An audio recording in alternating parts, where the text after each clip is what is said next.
I was watching a video this morning by a user called Shevodevolution, who I'd never seen before. It was about intuition and gut feelings, and particularly about, I think the focus of this was about women trusting their gut feelings in relation to feeling a bit freaked out by certain men.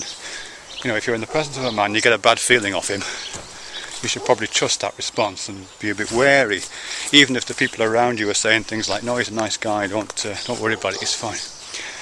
I can have some sympathy with that, but I think there's some big problems with it. I mean, firstly, the thing about the sympathy I have with it.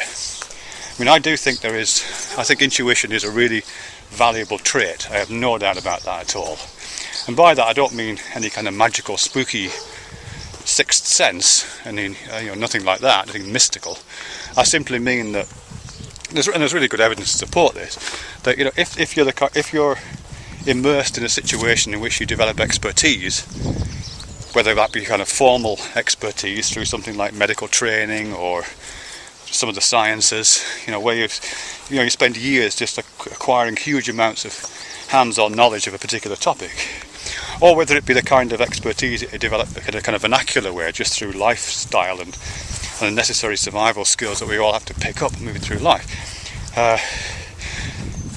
After you've done that, like for example tracking, you know what I mean, like or the passage of animals, if you live in certain environments where animals and their passage is important to you, you develop very good skills at doing that, and those skills after a while manifest themselves as a felt sense, as intuitions. I mean, this is completely non-controversial, I think.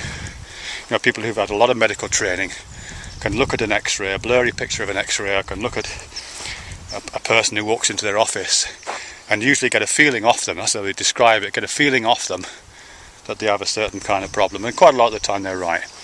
Again, it's not mysterious, it's just the embodiment, the incorporation of that expertise such that it becomes felt.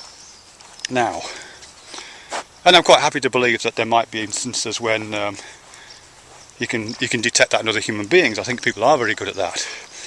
People who use it for exploitative means, I think, are very good at that.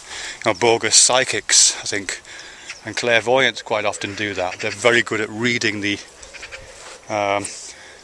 physical signs that are coming off another person, the tiny micro expressions, the patterns of breathing, the pauses, the little shifts in body language, all that kind of stuff. People are very good at doing that, and quite often, as I say, read it off not in a clinical interpretive way, but in an intuitive way, and play that intuition back.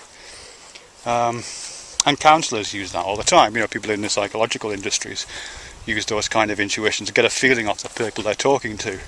Again, not mysterious. It's just about embodied expertise. And lying. Quite a lot of people are very good at spotting whether someone is lying or not.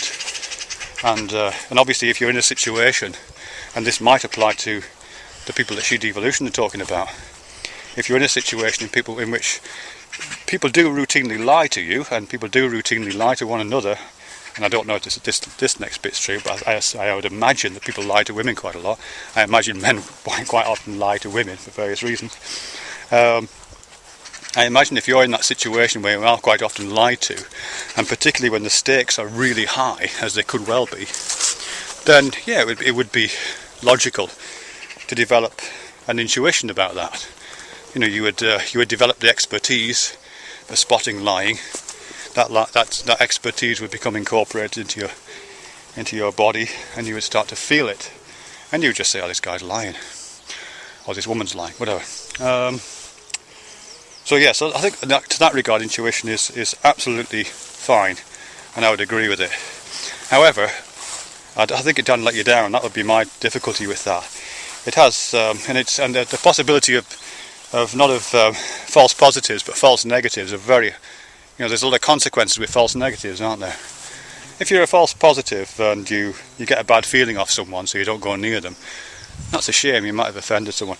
But a false negative, you're not getting a bad feeling off someone and then being really, really dangerous. That's the worst possible option, isn't it, really?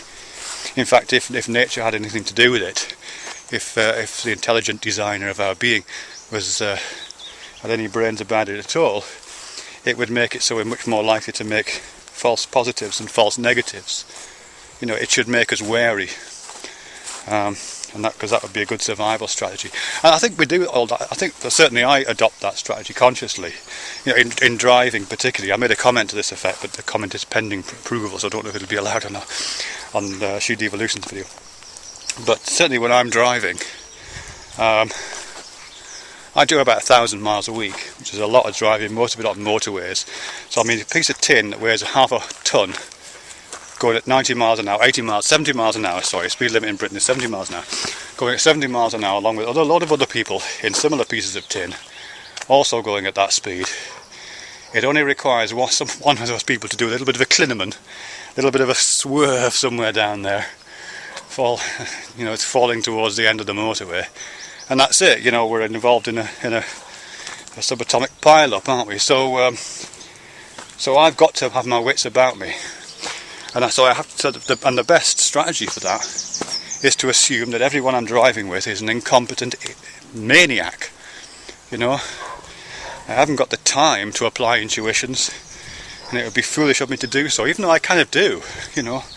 I do look around me at the drivers, and I do get a bad feeling off some drivers, and some cars, and some trucks. I do think, ooh, it's a bit weird. But when that happens, I think, actually, they're all weird. Any of these people could make a mistake. Any of these people could fall asleep at the wheel. Any of these people could do what I did once and drop a Coke can on the ground and it slide under the brake pedal so you can't put the brake on. That was an interesting moment. Yeah, that could happen to any of these people. They're all in situations now where they could just swerve. They could just do that swerve and everything would go pear-shaped. So I just treat them all incompetents, basically. Which isn't to say I don't like them and not polite to them. You know what I mean? I'm a very, very polite driver, actually. People tell me that. I let people in, out of junctions. I slow down for motorists to come in. That thing where people come up the when you go. Oh, never mind.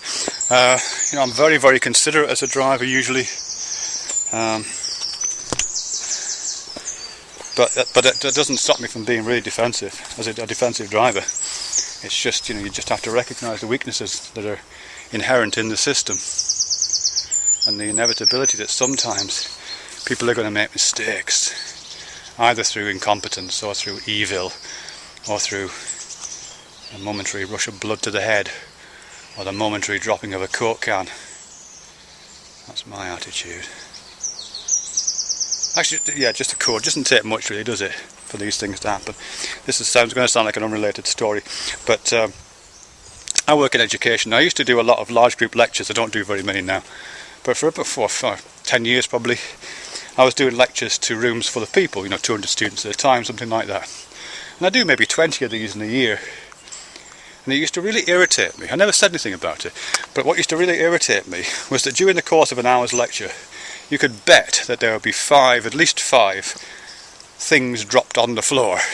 A mobile phone would fall out of a pocket, a pen would roll off the desk, someone would drop a book. And I come out of those sessions thinking, Jesus, people, keep a hand on your stuff, will you? Just keep your eye on your stuff. And anyway, I'd been doing this for about 5 years, and I had a felt tip pen in my hand doing this lecture, and I put it on the desk. And I wasn't watching what I was doing properly, and it just rolled and fell on the ground. And at that moment, actually, I had this revelation. I thought, oh, right, that's what it's like. Every 5 years, each one of these people drops a pen or a mobile phone. That's all it takes, just once every 5 years. And otherwise, perfectly respectable, focused, committed student just puts their felt tip pen just on the end of their desk, and it just rolls off. And that's all it takes in a group of 200 people. For 5 interruptions every single bloody week. So yeah, intuition, just to recap. Intuition is good, intuition works, backed up by expertise, supported by bedrock of expertise. It's embodied, but it's unreliable. In my opinion, it's unreliable. And when something's unreliable, I would say the wisest strategy is to err in favour of false positives rather than false negatives. And drive defensively, but be friendly at the same time. Drive defensively, accepting that people drop their pens on the floor sometimes, and avoid those swerving men with their pens